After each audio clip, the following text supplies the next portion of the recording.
सन्माननीय व्यासपीठ, social media, electric media, पत्रकार बंधू आणि आपले सहकारी मित्र, मार्गदर्शक पलूस तालुक्याचे भूषण प्रदीपप्पा कदम यांच्या विनंतीला मान देऊन आपण सर्वजण इथे उपस्थित राहिला त्याबद्दल मी पहिल्यांदा सर्वांचा आभार मानतो।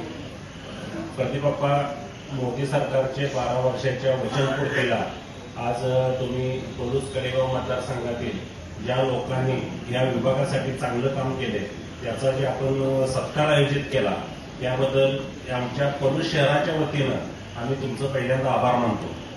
आणि सगळ्यात महत्वाचं जर काय असेल तर आज जी पलूसची जी सगळ्या बाजूनं औद्योगिक, व्यापारी, शेतीची जी प्रगती दिसते तर 1997 साली पलूस तालुक्याची ज्यावेळी निर्मिती झाली त्यावेळी अण्णासाहेब डांगे आप्पा यांनी मोठ्या मनानं पलूस तालुक्याची निर्मिती केली आणि आज जी पलूसला जी अप्पा भरभराटी झाल्या त्याचं श्रेय 100% तुम्हाला आहे। त्यामुळे आमच्या शहराच्या वतीनं डांगे आप्पा आम्ही आणि एकदा तुमचा आभार मानतो की या शहराला एक जी नाव लौकिक मिळवून दिला त्याबद्दल आणि याच्याबद्दल की आज जी पलूसचे सर्वत्र प्रगतीचं जे हे दिसतंय वारं ते आज सगळं त्यावेळी मंत्री पृथ्वीराज बाबा आमदार असताना झालेलं आहे।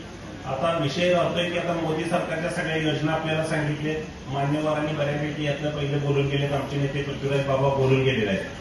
फक्त पोपटांना आज आपल्याकडे जे प्रदीपप्पा जे तालुक्यातनं जे व्यक्तिमत्व तयार व्हायला लागलंय, आपण जेडी बापूंचं नाव ऐकलं, नागनाथांचं नाव ऐकलं, राजाराम बापूंचं ऐकलं, वसंतदादांचं ऐकलं, पण प्रदीपप्पाचा कालखंड चालू झाल्यानंतर स्वर्गीय अजितदादांच्या बरोबर ते काम करत असताना त्यांनी यशवंत कृषी प्रदर्शन आपल्या पलूस शहरात भरवलं। एक तालुक्याचं नाव आपल्या जवळजवळ महाराष्ट्र, भारतात, जगाच्या नकाशावर नेलं।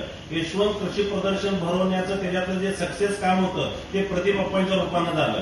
त्याच्यानंतर त्यांनी महाराष्ट्राच्या एका पहिल्या मुख्यमंत्र्याचा जो सन्मान योग्य करायचा कसा तर ते प्रदीपप्पांच्याकडे आपण शिकलं पाहिजे।